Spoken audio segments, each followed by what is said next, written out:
사단한테 가장 시험을 하는 거, 사단이 시험하는 거죠. 그게 뭐냐면 우리를 갖다가 신격화 시키는 거예요. 우리 인간이 내가 막 하나님 같이 생각되는 거, 또 하나님처럼 되는 거, 이런 것을 우리가 사실 본능적으로 생각을 한다는 거죠. 안 하는 거죠. 자기를 신격화 시켜. 내가 최고야, 그렇죠?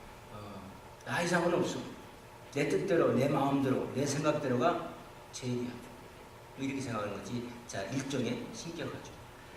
자, 그 이유는 뭐냐면, 그리고 하나님보다 내가 더 많이 아는 거야. 하나님보다 더 잘 알고, 하나님보다 하나님 나한테 뭐 가르칠 필요 없어, 뭐 이런 식이라고요. 그 이유는 뭐냐면, 우리 이사야에서 보면 이런 말씀이 있어요. 이사야에서 14장 14절 보면은 천사장 루시퍼가 있었어요. 천사장이었습니다. 근데 그 루시퍼가 사단이 되기 전에 어떤 일을 벌였냐면 하나님한테 뭡니까? 대적했어요. 하나님한테 도전을 했어요. 그래서 14장 14절 보니까 가장 높은 구름에 올라 지극히 높은 자와 비기리라 하더라. 그래서 사단의 소음과 사단의 정렬이 어디에 있냐면 자기가 하나님처럼 높아집니다. 그래서 이 사단이, 이 루시퍼가, 천사장 루시퍼가 사단이 된 후에 그 생각을 갖다가 누구한테 주었냐면 아담과 이브한테 주고, 아담과 이브를 통해서 우리가 태어난 모두들은 전부 다 이와 같이 우리를 신격화하고 싶은 그런 마음을 갖다가 넣어줬다 이런 말입니다. 이해하십니까? 예. 그걸 갖다가 우리가 때로는 뭐라고 말합니까? 교만이라고 해요. 교만. 예, 교만이라고 하는데 그 교만이라는 게 바로 뭐냐면 하나님과 나를 동등하게 보는 것이 사실 교만이에요. 우리가 교만이라는 걸 설명할 때 때로는 뭐 여러 가지 이렇게 설명을 할 수 있어요. 네, 그러나 정말 아주 그냥 노골적으로 본질적으로 본색적으로 설명을 한다 그러면 교만이라는 뭐냐면 나와 하나님과 똑같다. 나를 하나님 자리에 놓습니다. 내가 남을 심판합니다. 남을 비평합니다. 남을 미워합니다. 하나님은 사실 죄를 미워하고 사람을 미워하지 않죠. 그렇지만 뭘 하든지 간에 그렇게 할 때 내가 남을 심판할 때를 한번 생각해 보세요. 그 심판은 오직 심판 누구만 한다고 그랬습니까? 하나님만이 하실 수 있다고 그랬어요. 근데 내가 심판하는 건 벌써 내가 하나님과 나를 갖다 동등한 자리에다 놓고 사는 거예요. 그래서 바로 그것이 교만이에요. 그렇기 때문에 하나님이 가장 싫어하는 것이 뭐냐면 누구든지 자기가 동등하게 되는 것입니다. 하나님 싫어하세요. 하나님께서 우상 섬기지 말란 말 있잖아요. 그 이유가 그거라고. 우상을 갖다가 하나님 자리에 놓으면 하나님 다 싫어하세요. 아주 싫어하세요. 그래서 우리가 누가복음도 보고 또 우리 야고보서도 보면 무슨 말씀입니까? 하나님은 겸손한 자를 높이시고 교만한 자를 갖다가 어떻게 한다고 했어요? 물리치신다고 했어요. 그래서 그런가. 하나님은 겸손한 사람을 참 좋아해요. 교만한 사람은 정말 싫어요. 저 이런 이야기 생각나는데 제가 아는 친구분이 있는데 그분은 예수님 믿고 굉장히 겸손해졌어요. 말도 못하게 겸손해졌어요. 그래서 교회 와서 이제 사람들한테 인사할 때 모든 기는 사람들이 인사를 받는 둥 만든 둥 할 때가 있어요. 때로는 바빠서도 그럴 수도 있고 때로는 그 사람을 무시해서 그럴 수도 있고 우리가 좀 사람이 많은 그런 교회에 가면요 별의별 사람들이 다 있어요. 그렇지만 그가 인사를 할 때 핵 돌아서는 사람이 있더라고 내가 보니까. 그랬더니 그 사람 뒤에다가 대고 인사를 해요. 근데 저만 그걸 보는 줄 알았더니 그 사람이 아주 자주 그렇게 하기 때문에 다른 사람들 그걸 봤어. 그래서 저 아무개 집사님은 그 사람을 싫어해서 이제 백 돌아서도 그 뒤통수에다 대고 한국말로 뒤통수에다 대고 인사는 겸손한 사람이다. 그게 얼마나 겸손한지 몰라요. 이제 회사를 다니는데 여기 이제 삼성 물산에 이제 주재로 왔는데 그 사람이 이제 그 강철을 파는데 항상 뒷돈거리를 해야 됩니다. 그게 싫었어요. 내가 크리스찬이다 보니까 그게 싫은 거라고. 뒷돈거리 해야 됩니다. 그래서 사표를 내버렸어요. 내버리고 직업이 그냥 어느 날 직업이 이제 없어진 거예요. 얼마나 힘들었겠어요. 말도 못하죠. 아들 둘도 죽고 와이프도 있고 다 서포트해야 됩니다. 그러나 하나님을 믿고 의지하는 마음으로 간다고했어요. 그랬더니 한날은 전화가 와가지고 자기를 찾는 거예요. 알고 봤더니 자기가 이렇게 거래했던 터키의 강철을 여기다 파는데 그 사람이 자기를 찾는 거예요. 정직한 사람을 내가 내 오피스에다가 두고 여기 주대원으로 삼아서 여기 사장을 합니다. 그래가지고 자업이 그냥 갑자기 생겼어요. 생겨가지고 그 다음에 사장이 되고 지점장 사장이 되고 그 다음에 강철 마진이 많아가지고 얼마나 좀 부유하게 된 겁니다. 걱정할 거 하나도 없어요. 자기 아이들 다 잘 가르치고 자기 뭐 다 이렇게 잘 살고 뭐 다 그래요. 그게 뭡니까? 겸손해서. 하나님은 교만한 자를 어떻게 한다고요? 물리치시고 겸손한 자를 높이신다. 그게 참 중요한 것 같아요. 그래서 제가 무슨 뭐 세상적인 말을 하기 위해서 그런 게 아니라 이렇게 겸손하게 살면 하나님께서도 축복하신다. 또 안 하실 수도 있어요. 그러나 상관없어요. 우리는 하나님 말씀대로 살면 되는 겁니다. 그것이 바로 축복이에요. 그 일로 나한테 상관이 되든 안 되든 상관없어요. 하나님 말씀만 지키면 그게 나한테 유익이 되는 일이 생기든지 안 생기든지 때로는 내가 하나님 말씀대로 살아도 어렵고 힘들 때가 얼마든지 있습니다. 여러분 절대 그거 부인하지 마십시오. 세상에 그 뭐 이 기복주의 신앙 무조건 뭐 하나 보태기 하나는 둘. 내가 하나님 말씀 잡으면 무조건 다 축복받는다. 물론 원리적으로는 그럴 수 있습니다. 하나님 말씀 사람은 쉬워져요. 어려울 게 하나도 없어요. 그러나 세상적으로는 어려워질 수 사실도 있어요. 그러나 상관없어요. 나는 하나님 말씀만 지키면 되는 거예요. 그게 바로 영적인 축복입니다. 그래서 나는 내 마음이 항상 프리해. 내가 아무리 가진 것이 많고 먹을 것이 많고 입을 것이 많다도 내 마음이 불안하고 불편하면요 그걸 축복이라고 할 수 있습니까? 그러나 내가 하나님 말씀대로 사는데 그러기 때문에 때로는 어렵고 힘들어도 상관없이 계속 하나님 말씀대로 살 때 나는 후리하게 내 마음은 기쁜 거예요. 마음 기쁜 것이 가장 중요한 겁니다. 마음의 평화, 마음의 기쁨 이 세상이 주는 평화와 기쁨과는 달라요. 그래서 예수님께서 뭐라고 했습니까? 내가 주는 평화는 세상에서 주는 평화하고 다르다고 그랬어요. 무슨 평화입니까? 마음에서 우러나오는 내 뱃속에서 생수의 강이 흘러 넘치는 그런 평화. 그런 평화를 예수님이 약속하십니다. 하나님 말씀대로 살아보십니다. 그런 평화를 여러분 느낄 줄로 믿습니다. 자, 그래서 이와 같이 제가 왜 겸손에 대해서 말을 하냐면요. 오늘 8장에 보면요. 겸손하지 못하기 때문에 크게 벌을 받는 사람이 있습니다. 그래서 이 겸손이라는 것이 얼마나 중요한지. 꼭 기억하세요. 겸손하지 못한 것은요. 자기가 자기를 하나님 자리에 넣는 거예요. 자기네 정말 낮아져서 하나님이 최고야. 하나님이 나의 모든 것을 통치하시고 나는 하나님 손 안에 있고 이 세계는 다 하나님 손 안에 있어. 사단이 이기는 것처럼 보이고 악이 이기는 것처럼 보이지만 아니야. 하나님께서 다 물리치실 거다. 이걸 분명히 알고 사는 거야. 그게 겸손입니다. 나는 하나님께도 훨씬 못해. 말도 못하게 못해. 말도 할 것도 없어. 나는 하나님 보시기에 정말 하나님이 귀한 자녀지만도 티끌과도 같아 사실. 볼래만도 못해. 그러나 나는 하나님을 신뢰하고 그분 자리에 내가 앉지 않고 그분 자리에 내가 서지 않을 때 그게 바로 겸손입니다.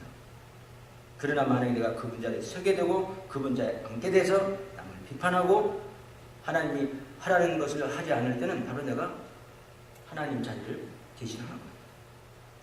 자, 그래서 봅시다. 그래서 겸손이라는 것을 좀 배울 수가 있어요. 또 한 가지 또 배울 수 있는 것이 뭐냐면 여기서 이제 제가 말씀드리고 싶은 게 뭐냐면 우리가 구약하면 대부분 어떻게 생각합니까? 히브리 말로 써있다 이렇게 생각해요. 근데 사실 그렇지 않아요. 우리 다니엘 보면 있잖아요. 아람 말로도 많이 써있어요. 그래서 다니엘서 1장 1절부터 2장 3절까지는 무슨 말로 써있냐면요. 히브리 말로 썼어요. 왜냐하면 그 대상이 히브리 사람이니까. 그래서 우리 다니엘서를 좀 열었으니까 한번 2장을 이렇게 살펴봅시다. 2장에 보면 2장 4절부터 보니까 그렇죠. 그래서 2장 3절까지는 히브리 사람한테 써 있어요. 히브리 정말이면 히브리 사람들이 대상이에요. 말씀 대상이에요. 그래서 써 있어요.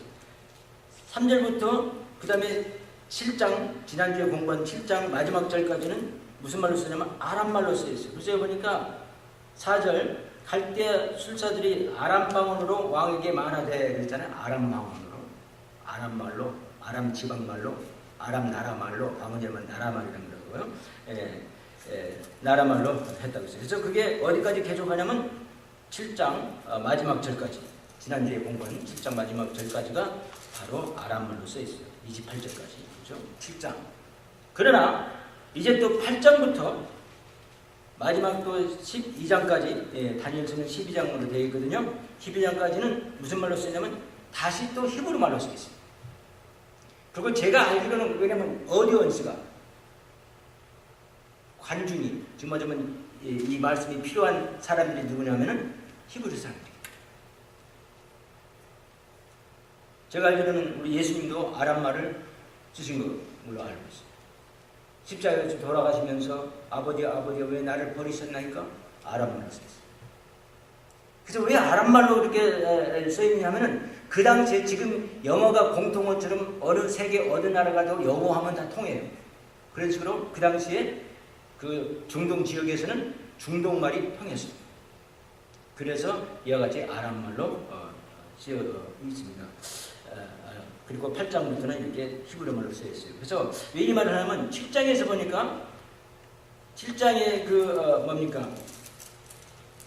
7장의 그 이상이, 그렇죠? 7장의 본 이상이 바벨론 왕 벨사살 원년에 다니엘이 그 침상에서 꿈을 꾸며 내 속으로 이상을 받고 그 꿈을 기록하며 그 일의 대략을 진술하니라. 그래서 다니엘이 7장에서 본 그 이상이, 그렇죠? 환상 이상 다 비슷한 말인데 이상이 바로 8장에서도 다시 반복되는 것처럼 보여요.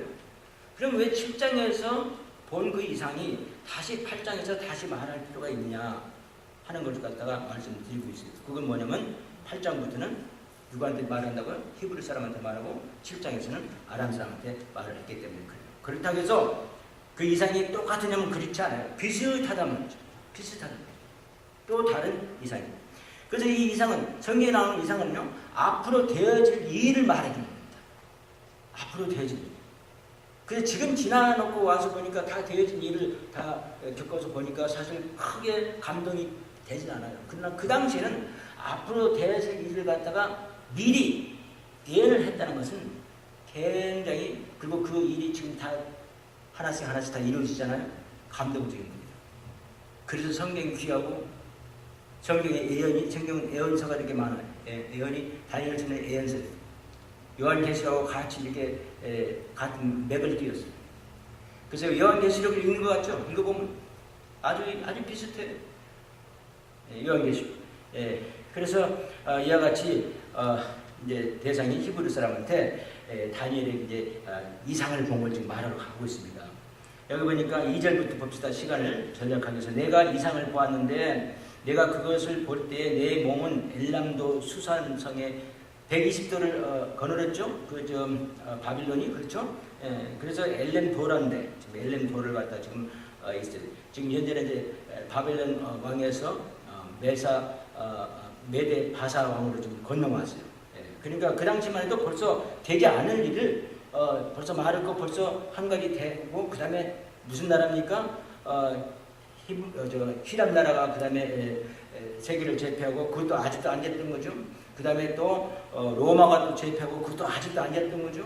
그걸 다 이렇게 프레딕션, 앞으로 될 일을 다 예언하는 예언책입니다.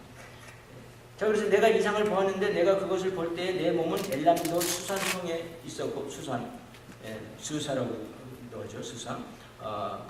왕의 그 여름 별장이죠. 페르시아 왕의 수사성에 있었고, 내가 이 이상을 보기는 올레 강변에서니라. 을레 강변이었습니다. 을레. 그래서 영어로는 율라이, 캐널, 강변이라고 그러죠. 마치 이 이상은 어디하고도 비슷합니까? 우리 에스겔서에 보면요. 에스겔 보면 에스겔이 첫 번째 1장에 보면 어디에서 이상을 봤다 그랬습니까? 에스겔서 보면 기손 강가에서 기손 기사 강가에서 이상을 봤다. 그래서 아주 비슷한 그런 이야기가 돼요. 그래서 이상을 볼 때는 강변에서 봐요. 그래서 여러분들이 강변에 가면요, 혹시 이상을 볼 수도 있으니까 조심하시기 바랍니다. 그러나 이제 이상은 이제 끝난 거죠. 성경이 66권이 안정된 후에는 더 이상 이제 이상은 하나님이 더 이상 보여주는 게 없어요. 앞으로 될 일을 보여줄 필요가 없어요. 이 세계는 전부 다 이제 요한계시록대로 요한계시록에서 다 이제 보여준 그 이상대로 다 이제 이루어지고 그 다음에 종말이 이루어고 우리는 이제 천년왕국에 우리 예수님과 같이 있게 되고 그 다음에 새하늘 새 땅을 또 맞이해서 우리는 그 새하늘 새 땅에 들어가서 영원히 예수님과 함께 주와 함께 있을 겁니다. 믿으시기 바랍니다. 자, 그래서 이제 내가 이상을 보았는데 내가 그것을 볼 때에 내 몸은 엘람동 수산성에 있었고 내가 이상을 보기는 원래 강변선이라. 그래서 에스겔이 그발 강변에서 본 이상, 물론 다른 이상이었죠. 내가 눈을 들어본즉 그 이상도 역시 앞으로 되어질 걸 말하는 거죠. 내가 눈을 들어본즉 강가에 두 뿔 가진 수양이 섰는데 그 두 뿔이 다 길어도 한 뿔은 다른 뿔보다 길었고 그 긴 것은 나중에 난 것이니라. 그래서 지금 이 말은 누구를 말하고 있냐면 지금 현재 성경에서 메대 바사 나라를 말하는 거예요. 그래서 이제 바빌론이 망하고 그다음 메대 바사가 들어섰어요. 들어서가지고 그 제국인데 원래 메대 바사가 두 나라인데 한 나라가 된 거예요. 그래서 바사가 더 강해가지고 메대를 갖다가 이겨가지고 그 다음에 한 제국으로 만들어서 메대 바사 이렇게 말하고 있어요. 바로 그 말을 한 거예요. 그래서 나중에 바사가 더 강해서 첫 번 뿔을 갖다가 이기고 그쵸? 더 길었다고 그랬잖아요. 그래서 한 제국이 됐다 이 말입니다. 자, 4절 내가 본즉 그 수양이 서와 북과 근데 그 이제 수양을 본 거죠. 양인데 매일 양 램이죠. 서와 북과 남을 향하여 받으나 그것을 당할 짐승이 하나도 없고 그 손에서 능히 구할 리가 절대로 없으므로 그것이 임으로 행하고 스스로 강대하더라. 그래서 정말이면 이 메대 바사 제국이 굉장히 이제 강해졌다 이런 말입니다. 5절 봅시다. 내가 생각할 때 한 수염소가 그런데 수염소가 이제 또 나와요. 수염소가 첫 변에서부터 와서 온 지면에 두루 다니되 땅에 닿지 아니하며 그 염소 두 눈 사이에는 현전 뿔이 있더라. 현전한 것은 프라미넨이라고 영어로 써 있어요. 아주 그냥 현전 아주 두드러진 그런 뿔을 말하는 거예요. 정확한 분명한 아주 큰 그런 뿔을 말하는 거예요. 염소 두 눈 사이에는 현전 뿔이 있더라. 그것이 두 뿔 가진 수양고 내가 본 바 강가에 섰던 양에게로 나가서 분노한 힘으로 그에게로 달려가더니 그 다음에 더 달려가가지고 7절 보니까 내가 본즉 그것이 수양에게로 가까이 나가서는 더욱 성내어 그 수양을 쳐서 두 뿔을 꺾으나 수양에게는 그것을 대적할 힘이 없으므로 그것이 수양을 땅에 엎드려뜨리고 짓밟았으나 능히 수양을 그 손에서 벗어나게 할 수가 없었더라. 그래서 수양은 지금 메대 바사는 이제 망하게 되고 그 다음에 여기서 염소는 누구를 말하냐면은 바로 어느 제국을 말하냐면은 그 헬라 제국을 말합니다. 헬라 제국. 자, 8절 수염소가 스스로 심히 강다하여 가더니 강성할 때 그 큰 뿔이 꺾어지고 그렇게 그 큰 뿔이 바로 알렉산더 대왕을 말하는 거고요. 꺾어지고 그 이제 알렉산더 대왕이 죽었어요. 젊었을 때 27살에 세계를 정복하고 바로 얼마 안 있다 죽었어요. 꺾이고 그 대신에 현장 뿔 넷이 하늘 사방을 향하여 났더라. 그 다음에 그 알렉산더 대왕이 이제 제패했던 그 헬라 나라가 네 동강으로 나눠가지고 네 장군 생각나시죠? 네 장군으로 나눠서 이렇게 나눠지게 됐다 그런 말입니다. 뭐 어려운 말이 없죠. 우리가 이미 다 공부를 이미 했으니까.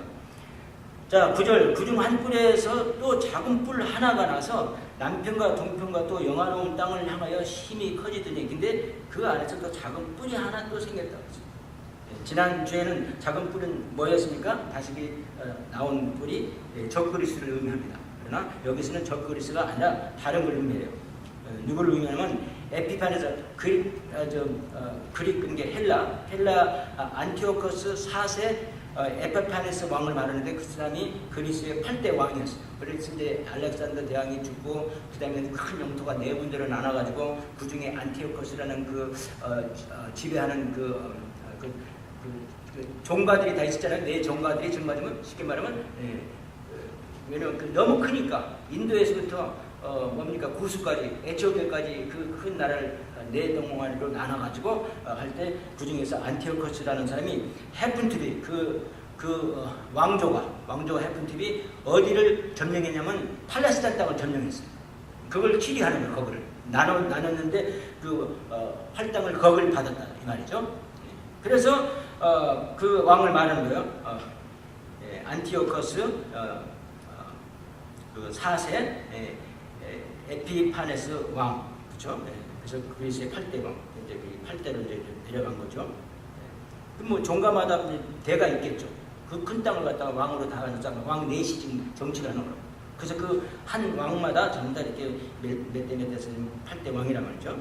그때는 왕도 뭐 한 5년 하다가 말고 10년 하다가 말고 누가 암살하고 막 이런 때라 8대 금방이라고요. 자, 그 다음에 그것이 하늘 군대에 미칠 만큼 컸어서, 그 다음에 그 에피파네스 그 왕이 아주 강해졌다는 말입니다. 그 군대와 별 중에 몇을 땅에 떨어뜨리고, 근데 거기 있는 아주 강한 장군들을 전부 다 떨어뜨리고 그것을 짓밟고, 항상 군대 안에서 구태다가 있지 않습니까? 누가 또 자기가 더 높아지려면 뭐 이런 게 있단 말이죠. 11절 또 스스로 높아져서 교만이 지금 들어간 겁니다. 이 사람한테 군대 그 주제를 대적하며 그에게 매일 드리는 제사를 제하여 버렸고 그의 성수를 헐었다고 그랬어요. 11절. 자, 이것은 뭐냐면 이제 그 에피파네스 왕이 안티오코스 4세 에피파네스 그 왕이 안티오코스 그 왕조의 그 8대 이 왕이 팔레스타인을 지배하는 이 왕이 스스로 높아졌다고 했어요. 높아져가지고 이스라엘 성전을 갖다가 어떻게 하냐면은 폐해버렸어요. 그리고 거기에다가 이스라엘 성전 중앙에다가 뭘 하냐면 제우스 신, 헬라의 그 유명한 제우스 신, 정말 헬라는 신이 얼마나 많은지 몰라요. 옛날에 이방 사람들은 전부 다 다신교, 바다에 가면 바다신, 산에 가면 산신, 기후신, 기후가 중요하니까 농사질 때, 농사신, 수레신, 옛날에는 포도주를 많이 주식으로 들었고 하니까, 포도주신, 바카스, 다 생각나죠?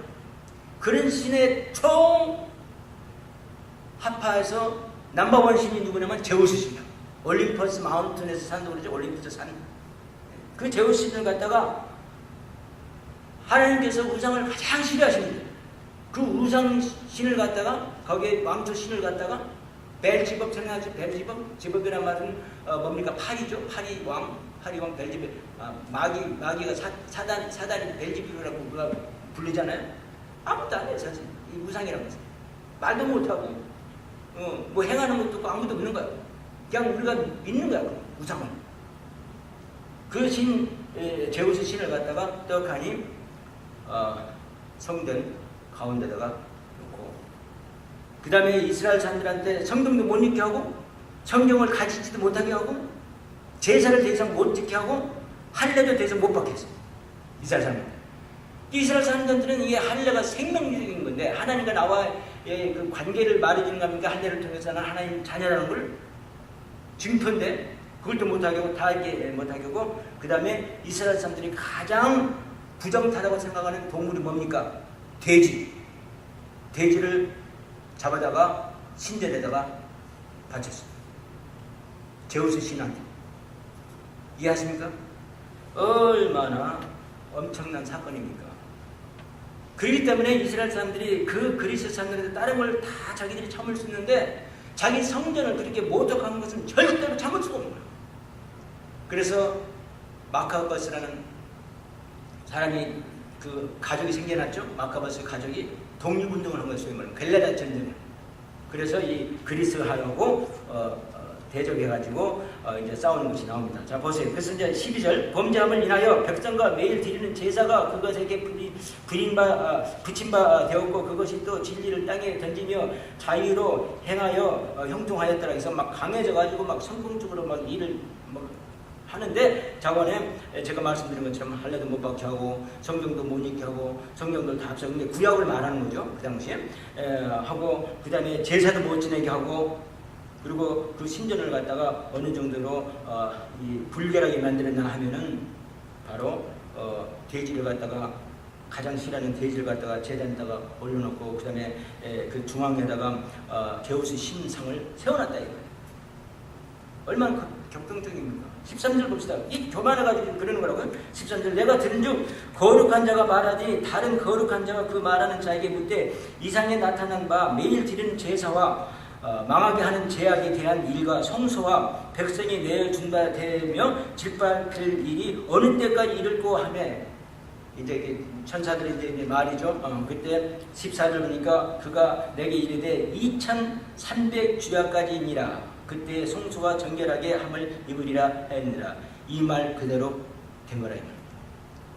바로 이 말은 무슨 말이냐면 그래서 마카버스 그 가족이 정육점진에서 싸워가지고 성소를 갖다가 다시 되찾는 일을 한 거예요. 되찾는 일을 갖다가. 그걸 갖다가 수전절이라고 하고 하누카란 말을 아십니까? 하누카가 바로 그렇게 생겼어요. 그래서 BC 167년에서 BC 164년 기원전을 말하는 건데 예수님이 탄생하기 전에 167년에서 164년 이제 거꾸로 가는 거죠. 왜냐하면 예수님이 탄생을 갖고 갈수록 이제 연수가 낮아지니까 이렇게.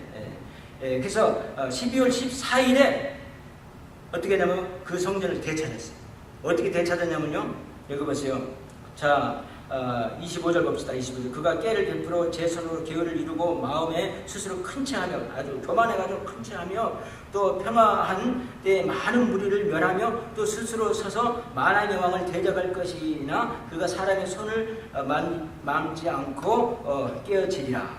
그래서 어떤 일이 있으냐면 기원전 164년에 그 사람이 이유도 모르게 죽어버렸어요. 이 에페판에서 이 왕이 이렇게 행패를 부리던 이 왕. 하나님은 어떻게 합니까? 교만한 자를 세우시고 아주 물리치시고 겸손한 자를 세우십니다. 겸손하지 못하게 죽어도 이게 역사적인 사실입니다. 그러니까 이 사람이 죽으니까 164 BC에 죽으니까 슬슬 힘이 약해져 가지고는 마카베스 그 가족을 대항을 못해서 마카베스가 이긴 거란 말이죠. 이스라엘 독립운동가들이 이긴 거란 말이죠. 게릴라 절을 해서 이긴 거란 말이죠. 그리고 12월 14일 날에 그 다음에 성전을 되찾고 그 다음에 돼지 한 마리에서 들린 걸 전부 다 없게 하고 제우스상을 다 없애버리고 성전을 다시 깨끗이 청소하고 그 다음에 여러분 하누카 그 불 있죠? 촛불 이렇게 되어 있는 거 뭐 7개 이렇게 되어 있는 거 그걸 갖다가 환히 펴놨어요. 하나님의 빛이 다시 발합니다. 바로 그것이 하누카입니다. 한문으로는 수전절이라 성전을 갖다가 다시 찾았다. 찾을 수전절 하누카.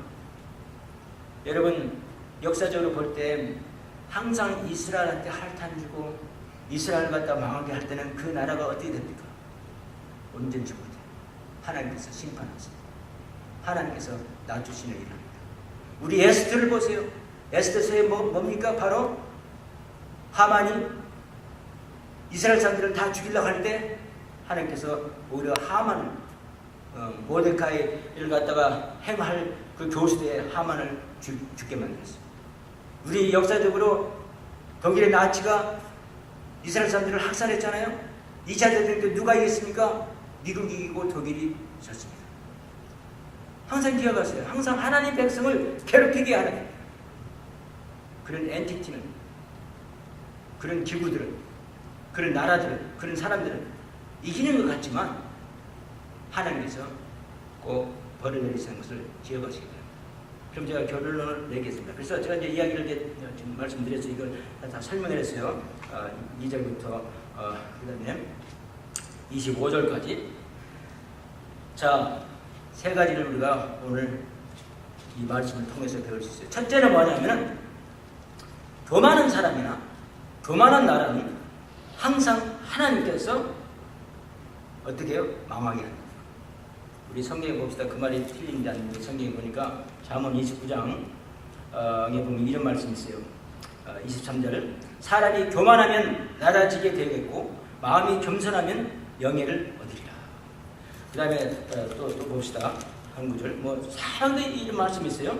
하나님은 교만한 사람 아주 싫어하세요. 왜? 자기 자리를 넘보는 행위가 바로 교만이기 때문에 그런 것을 제가 말씀을 드렸어요.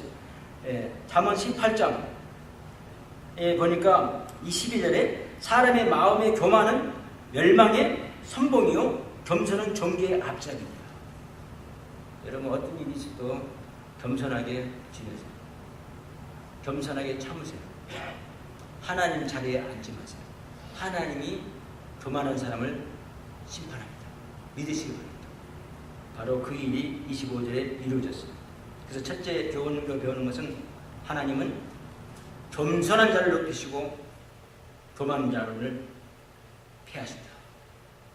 그가 깨를 베풀어 안티오코스 4세 에피파네스 양을 말하는 거라고요.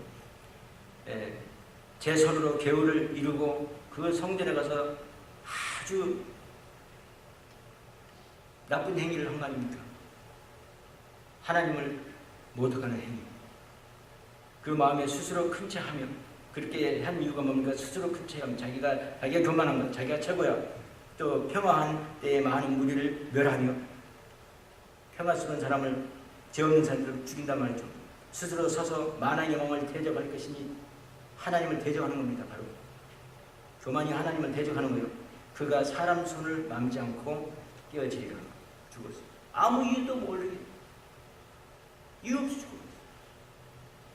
그래서 항상 하나님께서는 이와 같이 나라든지 사람이든지 교만하면 꼭 망하게 맺는다. 믿으시기 바랍니다. 두 번째 결론은 뭔지 아십니까? 두 번째 교훈은 26절 이미 말한 바 주와에 대한 이상이 확실하니 너는 그 이상을 간수하라. 이는 여러 날 후의 일입니다. 이 말은 무슨 말이냐 하면은 하나님의 예언은 하나님의 이상은 다 이루어진다 이거예요. 앞으로 될 이상들, 앞으로 올 일들 다 이루어집니다. 그래서 지금 다 이루어졌어요. 여러분 아시죠? 하나도 빠진 게 다 이루어졌어요. 우리 이제 계시를 공부할 건데 계시 보면 이제 앞으로 또 계속해서 이루어지는 일 갖다 우리가 계속 볼 겁니다. 그게 다 이루어질 겁니다. 예수님 다시 오십니다. 꼭 그걸 믿으세요. 그 다음에 세 번째 교훈은 뭐냐 하면은 27절 이에 나 다니엘이 혼절하여 수위를 앓다가 일어나서 왕의 일을 보았느니라. 자기가 왕이 된 것이 아니라 왕의 일, 국무총리였지 않습니까? 그죠? 지난번에 아시죠? 여러 그 장관들을 썼는데 그 장관 중에 3명을 뽑았고 그 중에 하나였다고. 그렇죠? 근데 그 중에 하나인데 그 중에서 제일 높은 사람을 만들려니까 그냥 질투가 나가지고 다니엘을 갖다가 모략해가지고 법령을 만들어가지고 뭡니까? 다른 신, 그러니까 자기들이 섬기는 신이 아니라 이제 다니엘은 하나님을 섬기는 거죠. 다른 신한테 절하고 다른 신한테 간구하고 하면은 다른 사람한테 간구하고 하면은 사자굴에 넣는다고 그랬지 않습니까? 근데 사자굴에서도 살아났죠. 자, 그래서 이에 다니엘이 혼절하여 수위를 앓다가 일어나서 왕의 일을 보았느니라. 내가 그 이상을 인하여 놀라고 그 뜻을 깨닫는 사람도 없었느니라. 이 다니엘은 하나님의 말씀을 이와 같이 정말로 진지하게 받아들인다 이 말입니다. 하나님 말씀한 모든 이상, 하나님의 모든 예언들, 하나님의 말씀을 얼마만큼 진지하게 받아들였냐면 여기서 보니까 기절했다고 했어요. 기절. 혼절하여 수위를 앓다고 그러고 알았다고 했어요. 너무 놀라서. 여러분, 우리도 다니엘이 이렇게 살았다면 우리도 마찬가지예요. 우리가 하나님 말씀을 다니엘처럼 진지하게, 진실로, 사실로 놀라고 받아들여야 돼요. 깜짝 놀라서 하나님 말씀 이대로 될 것이다. 그런 태도로 받아들여요. 그렇게 하려면 첫째 여러분 어떻게 해야 되는지 아세요? 아침에 일어나면 다니엘이 한 것처럼 뭐니 해도 기도하세요. 하나님과 관계를 가지세요. 우리 예수 그리스도가 나를 구원해 주신 십자가에서 나의 죄를 대신해서 돌아가시고 피 흘려서 내 죄를 씻어주신 그 예수님. 그렇게 내가 하나님의 자녀가 돼서 내가 죽으면 언제든지 천국을 갈 수 있는 그런 소망을 가지고 그런 유업을 가지고 사는 우리들은 성경 말씀을 정말로 가까이 하고 성경 말씀을 진리로 다 받아들일 뿐만 아니라 이와 같이 다니엘처럼 정말 기절해서 수위를 알 정도로 받아들여야 돼요. 그 정도. 그저 진짜 기절하고 뭐 수위를 알으란 말이 아니란 말이에요. 다니엘은 이렇게 하나님 말씀을 귀하게 봤어요. 자, 그래서 아침 일어나면 기도하시고 그 다음에 성경을 읽으세요. 예, 우리 교회에서 지금 수년을 지금 한 10년도 넘은 것 같아요. 한번 시작을 해가지고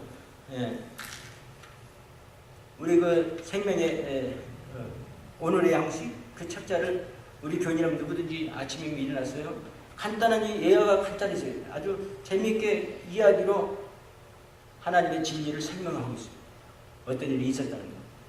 그리고 여기 보면 오늘 지금 히브리서 11장에서 8절에서 16절 읽으라고 지금 많은 절도 아니에요. 사실. 한 9절을 읽으라는 거예요. 9절 읽으세요. 그리고 그 안에 있는 이 중요한 그 요절을 갖다 원하시면 메모라이즈를 하시라는 거예요. 기억을 하시라는 거죠. 암송하라는 거죠. 믿음은 바라는 것들의 실상이요 보지 못하는 것들의 증거니 바로 뭡니까 10월 14일 작년에 수요일날 있었던 오늘의 양식입니다. 그리고 그 예화를 읽으시고 그 밑에 굳게 써진 것은요 이렇게 이제 이렇게 살아라는 겁니다. 우리의 삶의 가장 어두운 순간에도 예수님의 소망은 밝게 빛난다. 이 말씀을 믿고 붙들고 살아라 이 말입니다. 그래서 항상 여러분 기억하세요. 아침에 일어나면 기도하시고 성경 읽으세요. 그리고 그 성경 말씀대로 우리 아침에도 공부했잖아요. 실천하세요.